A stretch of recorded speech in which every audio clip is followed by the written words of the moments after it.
have never been here before. First timers. Oh my gosh, that makes me really happy. Thank you. And our regulars that are always in the house, which we love. But my name is Angela LaRocca. I'm the brand manager of this awesome company, UNIDEV. So thanks for coming into our newly renovated space, which it kind of looks like we might outgrow again, which is a great problem. So just so you know, we've got Still 630 mixing up some wicked awesome cocktails in the back. That's David if you need anything. Grab his card. Yeah, hooray. Yeah, whiskey. Because we really do believe that the power of whiskey links to innovation, and that's when the creativity starts. That's just what I've heard. The lack of inhibition. Whatever. Courage, I don't know. But we are very lucky to have Travis Sheridan here tonight. Travis is the Executive Director of Venture Cafe, and tonight kind of looks like a mini Venture Cafe, so this is awesome. He's going to talk about the 2 letters that will turn your company into an innovative machine. And I know you're all not here to listen to me talk, so let's give it up for Travis.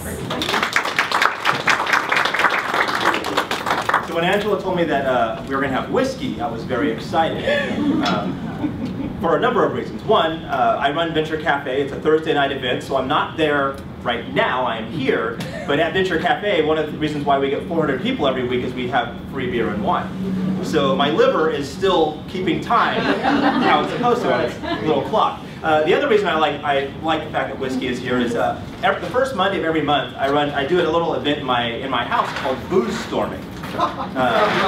So sometimes I say it's drinking outside the box, right? So I do believe that there is a certain power that comes, not the courage and might and getting bar fights power, but there's certain power that comes with loosening your inhibitions a little bit and having some fun. And so tonight we're not going to talk about alcohol. I've talked about it enough, but you should experience it afterward and grab a cocktail. But I am going to talk about, and forgive my remote control. This is the world's largest remote control. Some of us used to have these on our TVs that would actually make a clicking sound. But I am going to talk about these 2 letters, the letters IR. I'll talk about how I came up with the letters and how really these 2 letters can help drive innovation within your organization and actually put together an innovation team. So before I jump into the letters, I think I'd talk a little bit about myself. You know, who is this guy that's up here? I'm a guy that has a number of jobs. I've had a number of jobs. Some of them are very curious, some of them are very interesting, some of them are very boring, but they've been a number of jobs. And I found a consistent arc through a lot of those jobs. I've been the guy that's fixed things. I've been a guy where people have hired me because something is broken and I need to fix it. And this goes all the way back to my entrepreneurial nature. So there's one job on there, I think it has something to do with selling rocks. Is it rock? Yeah, there we go. So when I was 5 years old, my buddy Alfonso and I saw this great ponding basin in the backyard, right outside our neighborhood. And Al's dad was a landscaper. And so Al had this idea called landscape rocks. Now I didn't know what a landscape rock was, but I owned a wagon, so that was good. And so we started pulling these rocks out of the ponding basin, filling up our wagon, going door to door, selling landscape rocks. 25 cents or 5 for $1. Now these are 2 5-year-olds who knew how to create, bulk pricing. I was very excited about this. Now here's the problem with that job. According to government regulations, i.e. my mom, I was not allowed to cross the street. Therefore, I could not have global expansion of my rock enterprise. So for some reason, and I still don't know, and last time I spoke to Al was when I was 25 years old, so it's been quite a while now. Last time I spoke to Al, we were reminiscing about this. For some reason, I came up with this idea. I said, Al, you don't have those same government regulations. I said, Al, you're allowed to cross the street. You could use my wagon. Why don't you and your sisters keep selling the rocks? But for every one you sell at 25 cents each, I get 5 cents of those. Shark Tank. I had my first royalty agreement. It was wonderful. At 5 years old, it was a great thing. And I used that money to buy shoes or school supplies or G.I. Joes or whatever it was. But the thread that's in all of those jobs is that I have always found a way to incorporate innovation into everything that I do.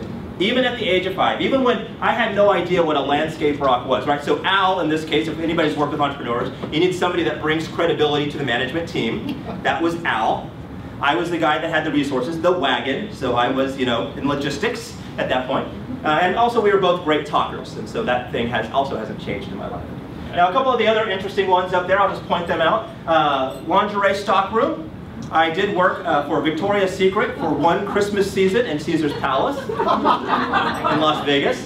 That was a lot of fun. Surprisingly, it doesn't show up on LinkedIn, so nobody can endorse me for fittings, because I don't really know that much about that.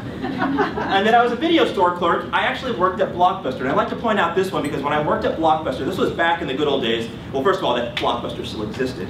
And then secondly, Blockbuster's uniform was a blue Oxford and khakis. Actually, pretty much what you're wearing today, Scott. And so I showed up for my interview with the manager wearing khakis, a blue Oxford, and a tie. And I didn't say anything. And the manager was really confused. He said, we're sitting there interviewing, and I knew that he knew, but he didn't know that I knew that he knew. And we were just going through this, and finally he said, Travis, I have to stop. You realize that you're wearing like the Blockbuster uniform. And my response was, obviously you have a staffing need. You might need somebody to go to work right away. Gotta just show up ready to go to work. And he said, you know what, you go home, you got the job, first of all. Go home, come back tomorrow, we'll hire you. But I've always found this very creative way to try to infuse innovation and catch people off guard with what's going on. And I think that's the beauty of innovation. On the first slide I said I'm a guy who likes to use innovation because I believe it's a process to improve the human condition. I truly believe that innovation is going to help drive not only our economy, but our society forward. And we're going to find ways that I always say we'll be lucky if we use the phrase like, in what ways can we? And people are thinking more broadly. And so today, that is the guy that's talking to you. But what I found about this guy is really he's a collection of guys, right? And when you have your innovation team, when you have your coworkers, when you have your staff, they will get polished up for the corporate photo. But that's not really who they are, right? If you only tap into the corporate photo side of your employees, you're not tapping into their most creative parts. You're not tapping into their most innovative parts. My wife hates this slide. She hates it. She says, Travis, come on. And she doesn't like the corporate polish side either, because she knows that was only, I've been in St. Louis for 3.5 years. That is one day. That is really the only day that I have ever looked like that in St. Louis. Man, who is that guy? And when we have employees, when we're putting our teams together, our innovation teams, we need to actually strip back the polished look. And we need to find out what makes them tick, what their little nuances are, because then you can assemble a team that maybe you have somebody that's a clown. Maybe you have somebody that has an awesome afro. You know, who knows? Let's really get to know them. And here's where IR came into place. I was a banker, and I was working with a company, a startup that their business was going to go under. They needed an SBA loan, and they were bleeding money, and they didn't know what to do. And I used to keep this little Post-it note on my window, on my mirror every morning that said, "Change the world." And it was like my little, motivational thought. I would look at it, I would leave the day, and I'd come home and think, you know what? I didn't change the world. So talk about setting yourself up for a goal that you're never going to achieve, by the way. Rule number 1 in goals: make them achievable. So I'd set this little sticker up, change the world, and I never got around to doing it. And then finally one day, I interacted with some folks, this young couple who was trying to run this sandwich shop, and I realized that I provided a solution to them. I was kind of a fixer. I helped them out. I got them set up, they got their business loan, and their business was going to be successful. And I came home and looked at that sticker, and I said, I don't know how to change the world. And so I just looked at 2 simple letters. What about the letters IR? What if I used IR, and I'm going to tell you what that is in the end, but if I said, if I'm going to stop trying to change the world, and I focus on just 2 sides of it, and just really try to change individuals' lives, then that might be a little easy. So 2 letters, 8 steps. If you like it, I always say, with these, my PowerPoint deck isn't one of those things that you say, hey, can I get a copy of your PowerPoint deck? I'll give it to you, but there's really not a lot there because I use a lot of pictures, like this one. So I am a child of the 80s, and the reason I said there are 8 steps is I really think that 8 is enough. Like, we can make a whole bunch of steps. We've only got a little bit of time. You've been working all day. I'm not going to run down everything, but 8 is enough. And my favorite character was Nicholas. So I remember I looked this up on Wikipedia, because it's my favorite episode. In November of 1978, Nicholas got in trouble. There was this famous episode where he snuck into his brother's room and played with the soldering iron. He was probably trying to do something innovative, right? He was probably working on, could have been a new computer or something like that. He was playing with the soldering iron, and the fire burned, it started a fire, and the fire burned down that house. Anybody remember that episode of 8 is Enough? All right, at least one person. When you said burns down, I remember that. Yeah, it was a 2-part episode, by the way. I think it was, to be continued next week. And what Nicholas did at that point is he ran away. He's like, I was just trying to fit in. I was trying to play with something. I was experimenting. And it went wrong. It caused a fire. The house burned down. And he ran away. And I think sometimes when we're looking at innovation, we immediately expect success. And when we don't have success, when innovation leads to something burning down, we penalize people, we shame them, and they run away. And then they stop innovating. Poor Nicholas. I mean, he should have learned how to innovate. Where is he today? We could probably look him up. You know, where are they now? So step one is in the state of enough, is enough. Identify the source of that burning sensation and get it checked out. Here's what I found with most people, especially, I was talking to somebody earlier, as I've looked at more and more people and talked to more and more, especially companies in St. Louis, they all want to innovate. There's something burning inside of them. They're like, hey, something is going on. I want to be part of this innovation. Now, I was a psychology major. My undergraduate's in psychology, and then went to grad school, first to study organizational behavior, and then ultimately organizational leadership. And the reason I started studying psychology, though, was because I thought I wanted to be a therapist.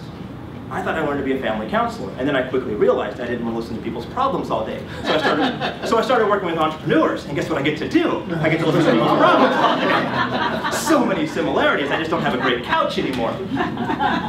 But these entrepreneurs have this something burning inside of them, something burning that makes them want to drive to be an entrepreneur. There's something within some of these companies that are trying to do innovation, and they want to find out what that is. Now, if it's just a burning sensation, if it's just innovation for curiosity's sake, then get it checked out. You know, find a support group. Do something to kind of just, you know, spin these off, because there's nothing worse than having an innovative leader, or a leader who has this burning sensation that's changing priorities all the time. Right? If you're going to really build an innovation team, you have to know what that source of innovation is. Is it just your curiosity? I like this, it says it's all about you. When I read that, Greg, I'll say this right now, when I read that, I read it in like a Dr. Phil voice. It's like, it's not about you. Right? That's my bad Dr. Phil impression. I will not promise you that's the last impression that you'll hear tonight. That's probably the worst one. But if you're going to innovate, you have to ask yourself, what is it within you as the leader that wants to assemble this innovation team? What is the purpose of innovating? Because if you don't know the purpose of innovating, then just don't do it. This next one, my grandmother was she retired as an elementary school teacher, did child development, and she owned several preschools. And so I remember growing up in her preschools. And there was nothing cooler than being the kid whose grandma ran the preschool, because it's like kind of this little organized crime mafia unit. Because I felt like, you know, not only did I have a rock business, so I could bury you in that quarry, right? My grandma runs the place, so I'm untouchable, right? But I remember nursery rhymes, and when I think about startups, or not just startups, but anybody involved in innovation, there are three very important parts of that team. And I remember I showed you that picture of all the different faces of people. These are the three people that I think you need to have: the butcher, the baker, and the candlestick maker. And here's why. The butcher. Now, I am a vegetarian, and I will still say this.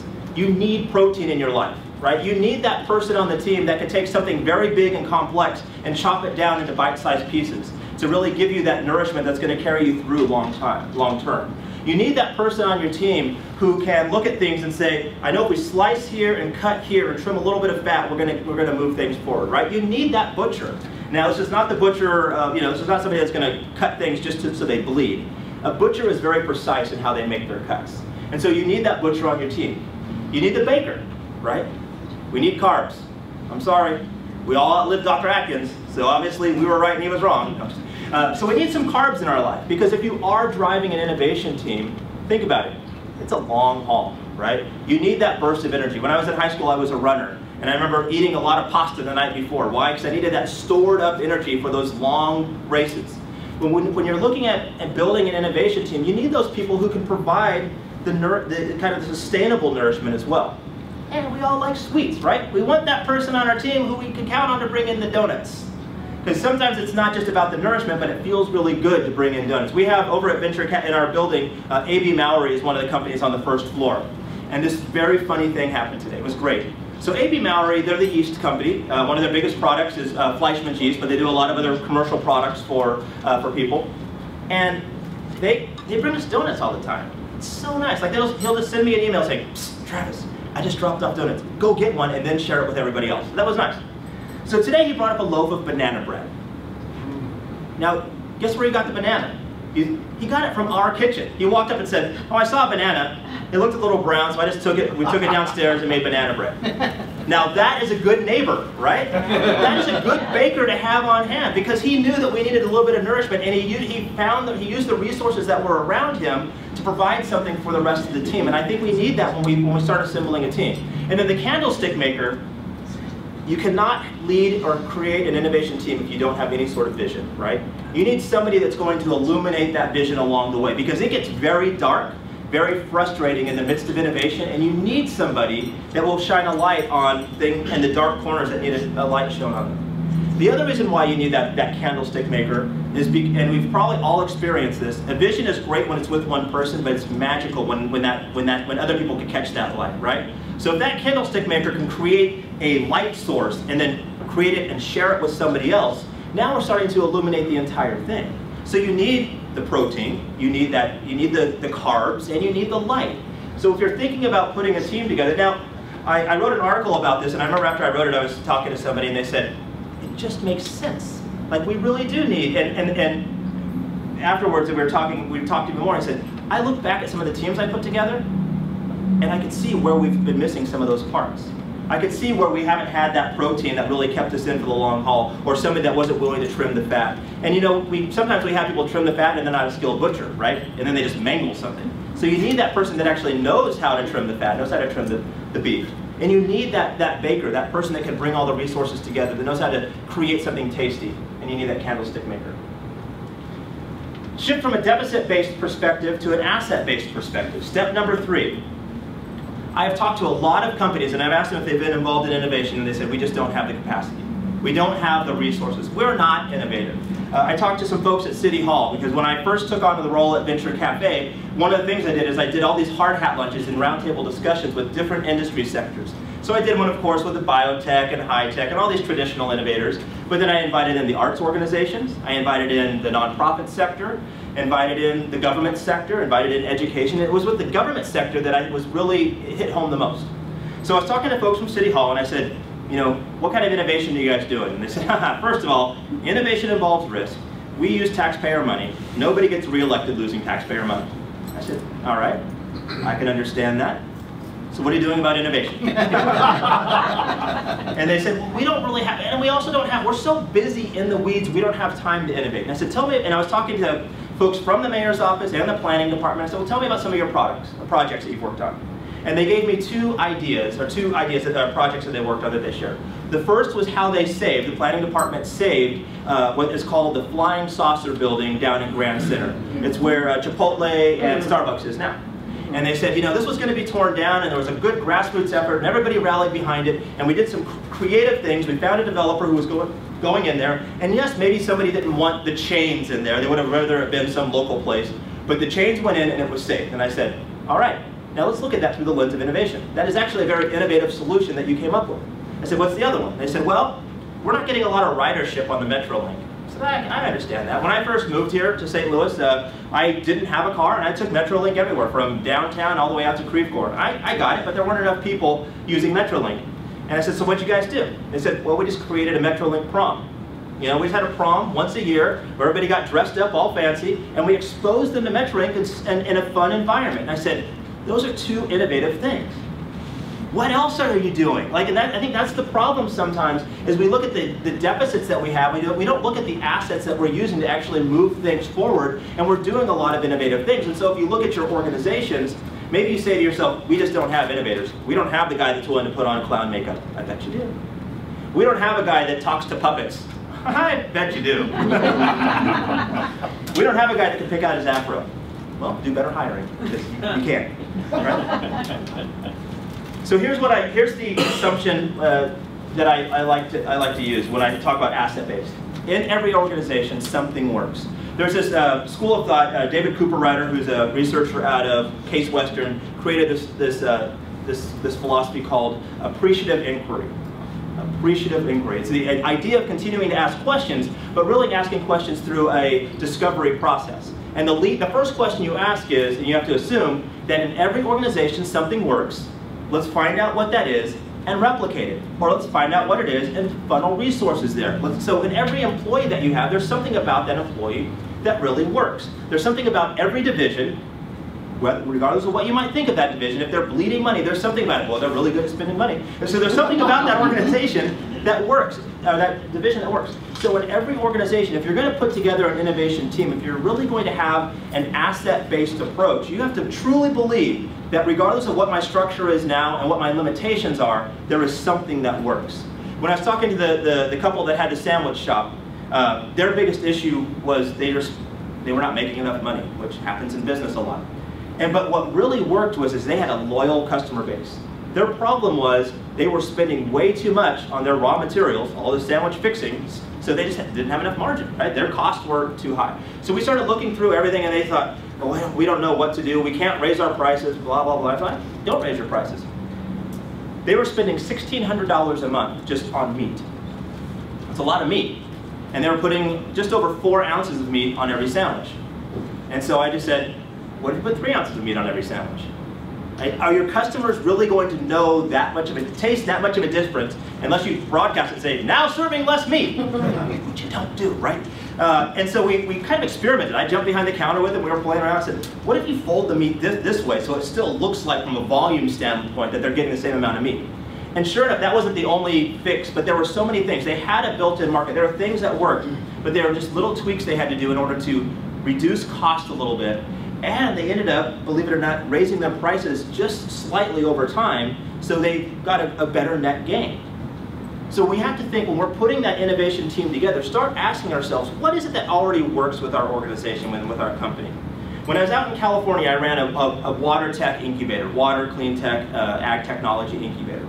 And the reason we were doing ag technology, and especially water technology, is because California is really good at ag and is really running out of water.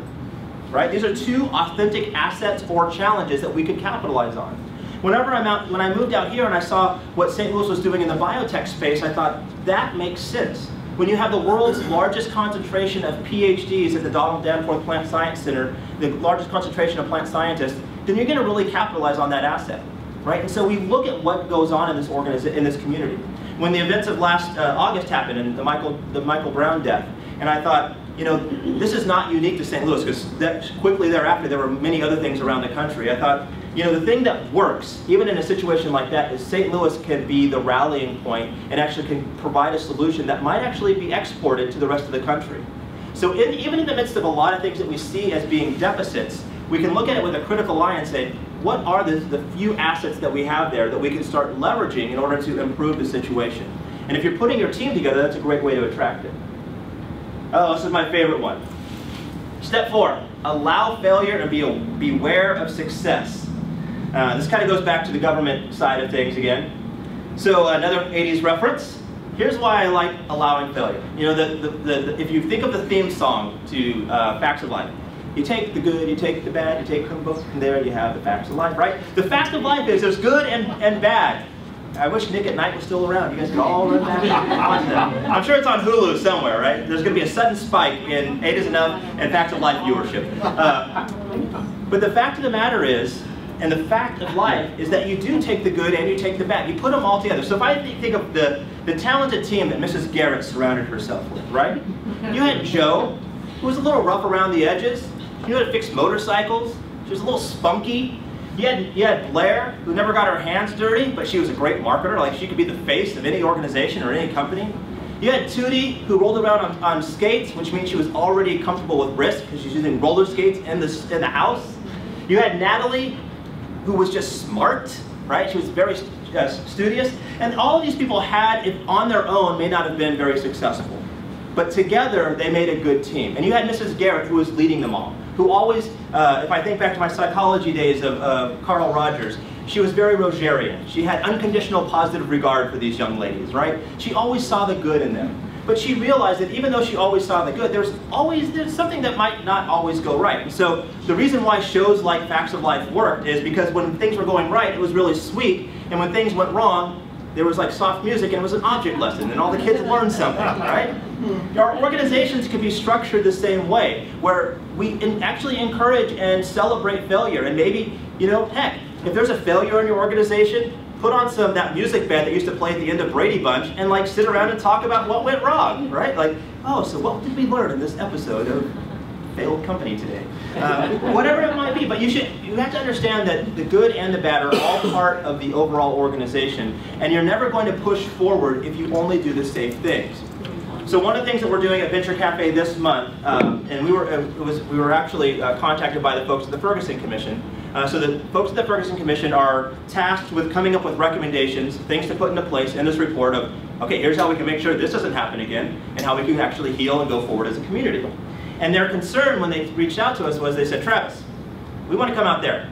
Because yeah, we have these work groups, and they're going to put together solutions and recommendations, but the types of solutions and recommendations they're probably going to put together are the ones that we say, what do you think about this? And 100% of the people say, they're safe, right? They're too safe. They said, we want to come out to Venture Cafe and actually talk to innovators because we want those solutions that might have a 90% failure rate. Not that we're going to implement any of those solutions, because that might be bad, but at least they become part of the conversation. And unless we create an environment where those can be part of the conversation, then the safe ones will only be what people surface. And I did this trick one time. I'm not going to do it to Angela because I'm doing this 100% for free, but I did this trick one time as a speaker, because I don't like, people ask me what my rate is for speaking, and I don't like to say it because I don't care. Like, I have a job, this is not what I do to make money. So I tried this thing. I said, well, A/B testing, which we do in technology a lot. So I tried this A/B testing. After a while, I'd send out a thing saying, hey, thanks for having me out as a speaker. As I said, you pay me what you think I'm worth, don't worry about it. I'm having fun. The other times I'd say, hey, you know what, had fun as a speaker, pay me whatever you think it's worth. However, if you give me $50,000, I'm going to call Malcolm Gladwell and we're going to go out and party because I've now achieved his level. You know, the times that I've mentioned the $50,000, my speaker, the compensation I've gotten has been higher because I've given them an anchor. If I just say, hey, pay me what you want, then it hasn't been bad, I've been happy with it, but I don't give them an anchor. So sometimes we have to give our employees an anchor. We have to think of things that are possible failures, because if you create that thing, that solution that has a 90% failure rate, maybe you won't go for that, but you'll go for something a little bit more than just safe, right? You take the good, you take the bad, you take them both. Maximize and align. Now this is, people give me a hard time because I always say, I'm like, oh, maximize and leverage. Like the words I use, I feel like I should have been an economist. And in hindsight, if I would have gone back to school, I would have studied economics, and I give all credit to Jed Bartlett and the show The West Wing. Because I thought, if there's a president who could be an economist, that would be really cool. So I started thinking about economy. But the reason I came up with this smart thinking, smart action, and smart impact is actually a very sad story about my hometown of Fresno. So there's a publication called The Daily Beast, and Fresno Daily Beast produced this list of the 55 cities of smarts, right? I won't call them dumb or smart, but based on a ranking, top one was the smartest, 55 was, they didn't say dumb, but it was implied it was at least smart. Fresno ranked 55. We were like the dumbest, the least smart. And not only were we least smart, that same year, the list of the drunkest cities came out, and we were #1 on that list. So you take the good, you take the bad. But there was all these arguments about, well, we're not that dumb, we're not that dumb. And I said, look, if you want to stop making these lists, be smarter. Like, the best way to not get on a list like that is to quit doing things that put you on a list like that. People say the same thing about St. Louis and crime, right? We have too much crime. Well, let's stop the crime. Let's figure out how to stop doing that. Oh, if we just merge our things and then the stats are different. No, just stop the crime. That's easier than merging things, I promise you. So we started looking at this. Smart thinking, smart action, and smart impact. I thought, well, what if we start redefining what smart really is?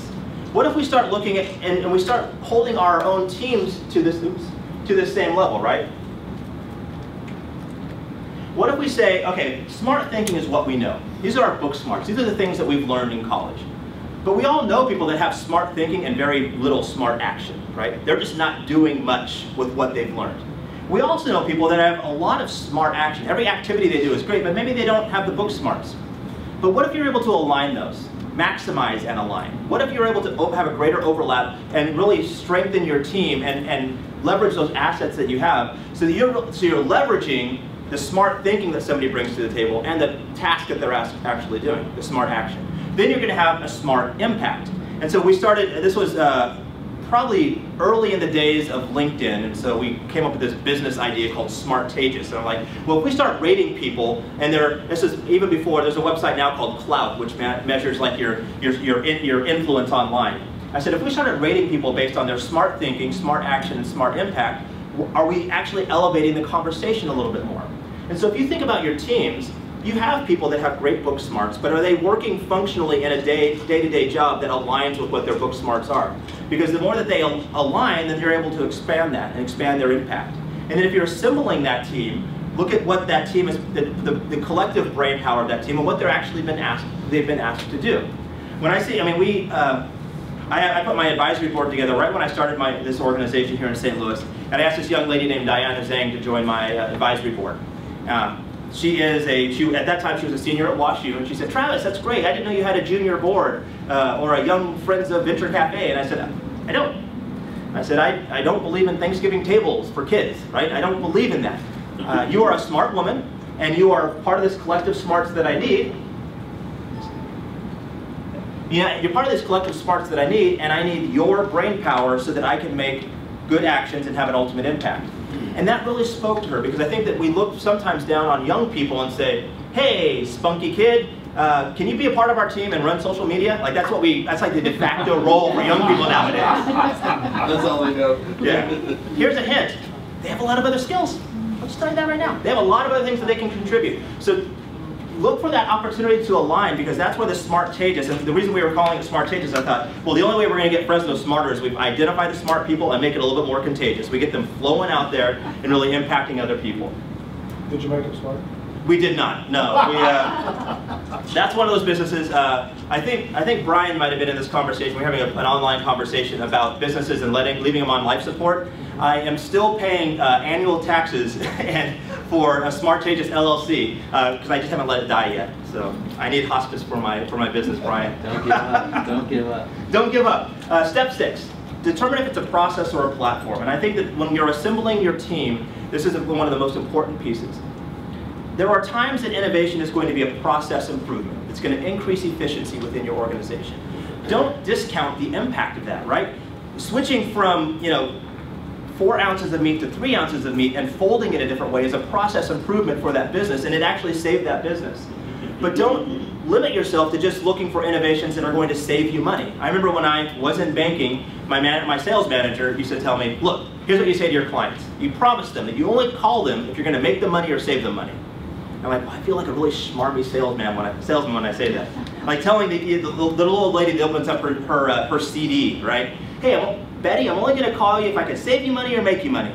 And Betty's just like, just put me in a CD. I don't want a variable annuity. I'm like, great. I wouldn't give you that, right? So, but we limit ourselves based on like some of the thinking that we've had, and we try to just say, well, how do we have process improvements? We need to save some money. But there are so many companies that can actually spin out innovations into new platforms, into new business units. I mean, a company like UNIDEV probably does that. You can create something for a client and say, oh, we created this for a client, but I think we just created a whole new business unit too, right? And move that out. That is when you have a platform. And so if you're trying to assemble and create an innovation machine, find new revenue sources. Don't just do things to save money or just do things to create improvements and efficiencies, but look for those opportunities to say, we can do this, and now if we package it the right way, we can start selling this. Or we can spin it off, or we could seek investment and run this as its own little incubator. And I know that there are organizations in town that do that now. They say, we're going to devote some time and a team and resources to create platforms. We want to find more platforms, more revenue opportunities within our company and our organization. And it's scary, right? Because if you go with the normal like 1 in 10 startups fail, this is taking a startup approach and investing time into these startups. But the good thing that happens with companies, larger companies that do this, is you're usually developing platforms that align with some semblance of your business already. So you already have contacts within that business. You may already have customers that are buying product A, and you develop this new platform. You're like, great, now I have it's A+ for this customer, right? So there are ways to start doing this, and I think that's a great way to jump in. This is what I use this analogy. When you're trying to create process improvements, it's just more efficient lines, right? How do we get from point A to point B a little bit faster? once you complete all those lines and you have a star, you ask yourself, who's going to buy that star? We can be in the star business now, right? We didn't have a star before. We've created these efficiencies, and maybe we've saved some money. And the model that I usually encourage people to do is start with process improvements, and then that money you're saving, start setting that aside for platforms, right? If you create some efficiencies and you're like, hey, we've created these efficiencies, we're saving some money, we're going to use this to fund our own little innovation team within our company. This is probably the best sales advice, and I actually gave this as networking advice yesterday. If you're going to build an innovation team, and this is not just for external, but in this example, it's actually internal. If you're going to build an innovation team, you have to know who's on your team and how to really leverage them and how to maximize their talents. So I had a sales trainer one time say to me, look, the only way you're going to really sell is by offering solutions, right? That solution-based selling. But you can't, it's not just about that. I want to meet you, I want to know you, I want to help you. Right? And I think about that. I think about when people go out to network. They're networking, they're handing out cards, and most people in their mind are thinking, how can you help me? How can you help me? And it's and they get no return on that. Like, they're just like, oh my gosh, nobody's helping me. No, because you're kind of an a-hole. Right? I told a group yesterday that I've been using this approach probably for the last 10 years of my career, and I have never felt like I was selling, I never felt like I was networking. I always felt like I was just adding value to other people's lives. And if I'm running a team, and when I ran a team, an innovation team, I made sure I spent enough time, first of all, meeting my employees, having lunch with them, just meeting them where they are. When I was a campus director for a vocational school, and the previous campus director set up a very toxic, it wasn't intentional, but there was a toxic environment. And so I started having lunch. It was the first time in my life, actually probably the only time in my life, where I had my own secretary. It seemed really nice. It was also the only time in my life anybody ever referred to me as Mr. Sheridan. I was very uncomfortable. I had a lot of those corporate pictures in that day in my life. But nobody ever talked to Mr. Sheridan without talking to Rosie first. Like that, it was like this really strange barrier. And I thought, well, I'm going to start having lunch in the cafeteria with all the students and the faculty, or I'd go to the faculty lounge. And it was weird. They didn't like that. And so I said, you know what, we're just going to have Mr. Sheridan Brown Bag Day. Like, I had to create a process around it just so they felt like it was something official. So I had Mr. Sheridan Brown Bag Day, and I would just say, I'm going to bring my lunch, come and let me know what's going on the campus. And that was just a way to meet them. And I spent a lot of time getting to know them, knowing what made them tick, knew which ones talked to dolls, knew which ones thought outside the box, knew which ones liked whiskey and whatnot. And then and only then did I think about helping them. And helping them actually helped me and helped my organization. I think and it's not I'm not a selfless person. I mean, I want to get what's mine, right? I mean, I want to have success and whatever in my own life. But the best way to do that is by helping others along the way. And it's a slow game. I mean, I'm a sucker for con movies, and the con movies I like the most are the slow game, right? Where a person is committed to being in that space. Now, I'm not saying go out and con your employees. Don't tweet that, Angela. Don't con your employees. But spend time meeting them, knowing them, and then you'll ultimately help them. And in helping them, find out where they can fit into this whole innovation space, helping them become comfortable with failure. I've met a lot of, especially corporate employees, who say, thanks for getting to know me, thanks to you for helping me, but you can never help me become comfortable with failure. Because I know we're only as good as our last quarter, or we only have to report numbers. Like they have these hindrances and barriers. So you have to create a way for them to be comfortable in that opportunity for innovation and failure. And this is why, again, my childhood pops up here again. When you look at it across your employees, I always think about that Sesame Strong. We are the people in the neighborhood, in the neighborhood, in the neighborhood. People that you meet when you're walking down the street are the people that you meet each day. But how true is that for our companies? Do we know the people in our own organizational neighborhood? Are they really the people that we meet when we're walking up and down the halls? Or are we just walking up and down the halls and not spending time getting to know them?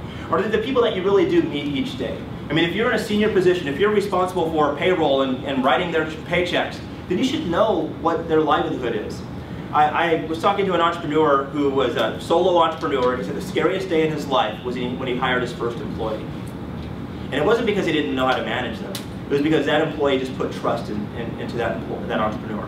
That every 2 weeks, that entrepreneur had to have enough money in the bank to write that employee a check. And that was the scariest thing, and it actually drove him to be a better manager, and a better leader, and a better entrepreneur. He hated sales ahead of that. He started loving sales not because it was going to put money in his pocket, but out of the obligation to put money in somebody else's pocket, his employee's pocket, not his employer's pocket, not his shareholder's pocket, but his employee's pocket. That level of devotion to your employees, I think, is, I'm awestruck when I see an entrepreneur do that. But when you spend time getting to know the people, and maybe it's not the fact that you're writing them checks, but you're asking them to serve on committees or task force or something along those lines. You don't want to waste their time. They're doing other things. You're pulling them away. If you're asking them to be a part of an innovation team, maybe you're pulling them off their regular line job, knowing they still have responsibilities there. So make this worth their while so that you are helping them advance in their career. This one is a direct result of my wife. Give up control and gain results. So my wife said to me when she was still my girlfriend, she said to me, Travis, you make me so happy, which is awesome, right? Think about that. Somebody that you love, that you weren't even engaged to at the moment, she just said, Travis, you make me so happy. Unfortunately, my response was quite odd. I'll tell you what that was. So let me replay her side, and then I'll tell you my side. So she says, Travis, you make me so happy, and I say, no, I just create an environment in which your happiness is the most likely outcome. And you guys need help with greeting cards? Yeah. Don't call me. Give up control, gain results. Give up control, gain results, right? That is actually what I was trying to say. I've taken 4 or 5 stats classes in my college course. So and not because I failed them, I just keep taking more. So I really like it. So in principle and at its core, that statement is absolutely true. I don't make her happy. I create an environment in which her happiness is the most likely outcome. That just isn't very romantic. The same thing is true with Venture Cafe. I always talk about serendipitous collisions, and people say, oh, you don't create serendipitous collisions. It's not about serendipity. I'm like, I know, it's really not. Like, there's a lot of things that go on behind the scenes, a lot of orchestrating that goes on so that when person A meets person B, it feels serendipitous. But the fact of the matter is, it was orchestrated, it was constructed, it was created. And when you try to create an innovation team, when you're trying to build an innovation team, don't try to control it so much, but create an environment in which innovation and success is the most likely outcome. So here's how I made that response to my wife even worse. Worse? How could that be? I made it even worse. So how many of you at the Science Center, if you go around to the little place where there's all these toys you can play with and experiments, there's one right when you walk around on the wall.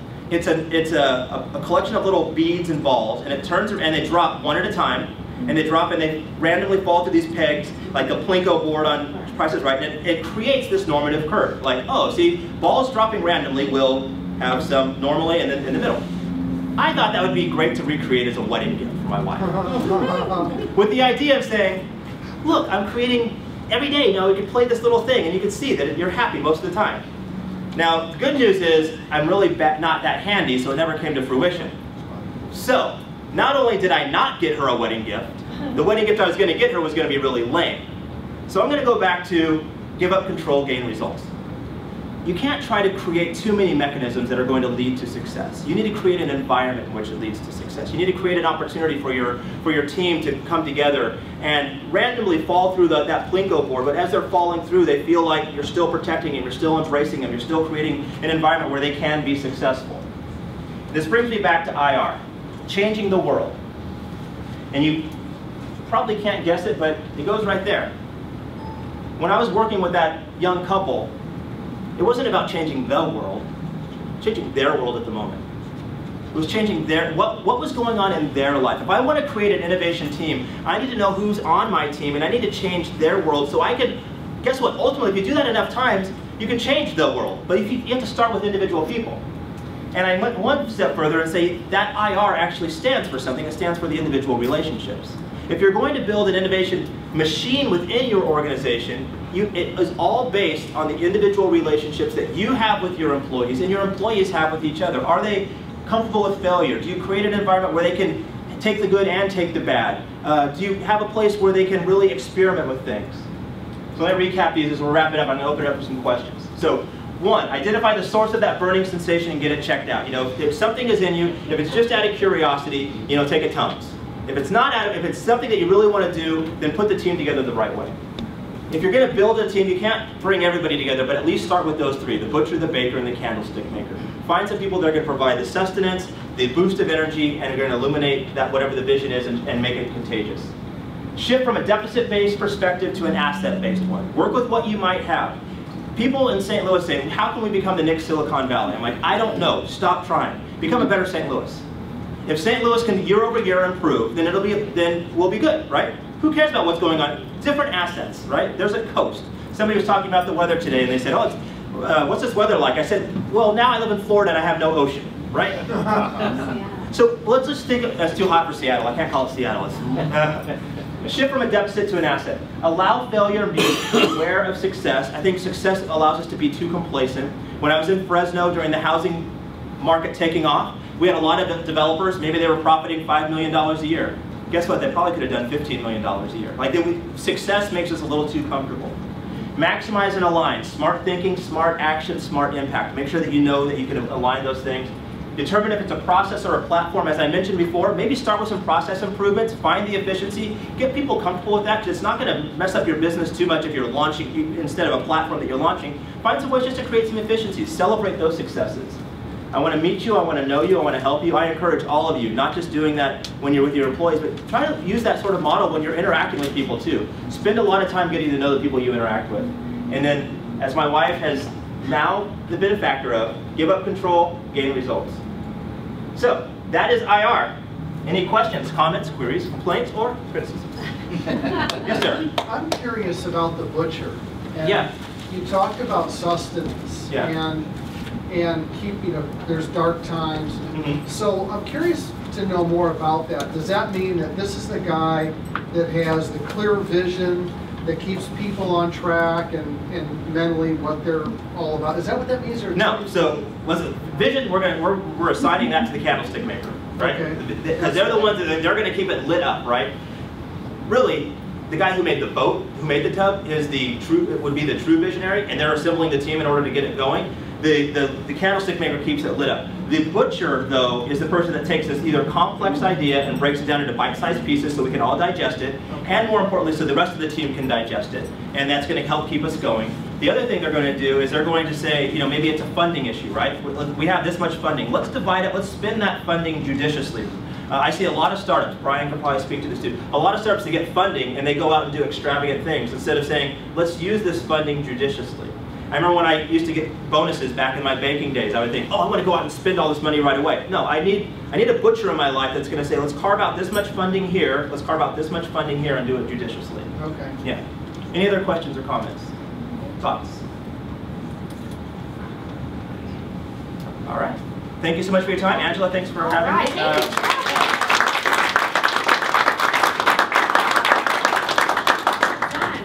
Go out and change the world now. Their world. Wow, seriously guys, thank you so much for coming. We're about to do a raffle for a gift card to Amazon. So did everyone put their card in? Any last minute? I still mind you a $5 bill. I heard that helps. Yes, it does. It does. Can't promise you when. Travis, pull a name. It's only a $4 Amazon gift card. I still like to win. I'm going to pay for it. Who's the big winner? Michael Lockwood. Oh. Yay! First to arrive, first to win. Yeah, I'll send you my wish list later. Honestly, thank you all. We couldn't do these events without you and your support. We love feedback. We'll be sending out a survey.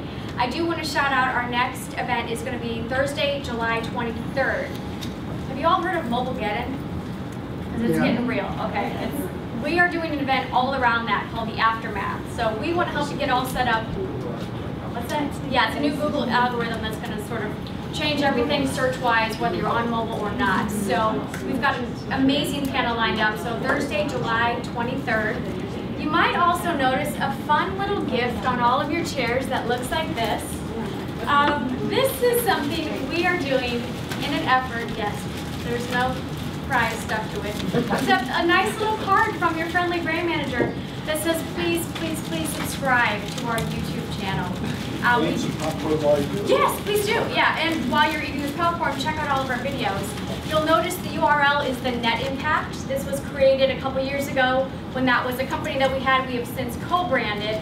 In order to change that to a UNIDEV URL, We need 500 people, and we're so close. We just need all of you and all of your friends to please subscribe. That is all I'm going to ask you tonight. Except enjoy yourself, meet someone who you didn't know when you walked in, and help us with the food and beverage. Again, David, thank you so much. Too, on your way out, and again, just sincerely thank you. And a lot of our UNIDEV staff is hanging out in the back, so introduce yourself, get to know us.